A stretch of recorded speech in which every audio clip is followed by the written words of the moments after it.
On va maintenant voir un autre type de fonction qui est la fonction polynomiale.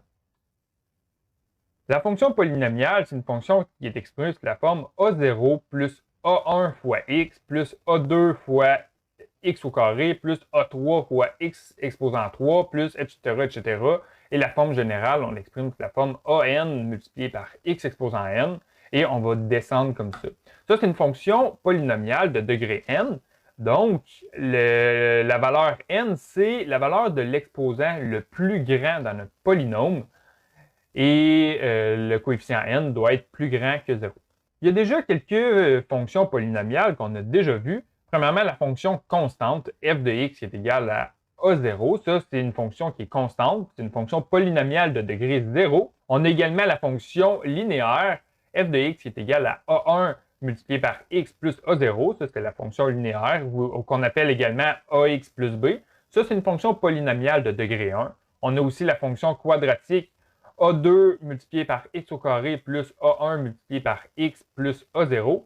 Donc ça, c'est une équation quadratique, également ax carré plus bx plus c. Ça, c'est une fonction polynomiale de degré 2.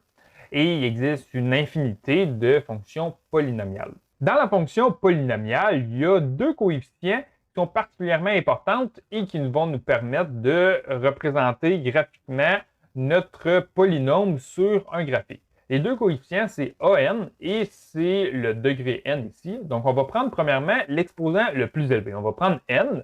Si n est impair, ça veut dire que la courbe de notre polynôme sur le graphique, ça va faire un genre de S. Donc, on va partir vers le bas et on va se rendre vers le haut. On peut également partir du haut vers le bas, mais l'important, c'est que ça fasse un S. Tandis que si le coefficient n il est pair, ça veut dire qu'on fait plutôt un U ou un U inversé. Donc, si le degré de notre polynôme est impair, ça va faire un S.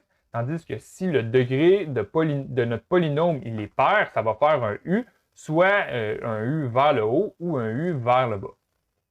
Ensuite, le deuxième coefficient le plus important, c'est le coefficient AN qui multiplie notre terme ayant l'exposant le plus élevé. Donc, on va prendre notre coefficient qui multiplie la valeur de x avec l'exposant le plus élevé.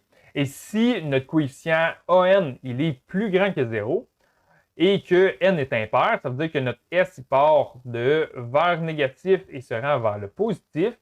Et tandis si n est impair et que le coefficient AN il est négatif, ça va être l'inverse. Donc, on va partir du positif et on va se rendre vers le négatif. Si notre polynôme est de degré pair et que notre coefficient AN est positif, ça veut dire qu'on va avoir un U qui pointe vers le haut. Et si le AN est négatif, notre U va pointer vers le bas. Donc, on va avoir concave vers le bas.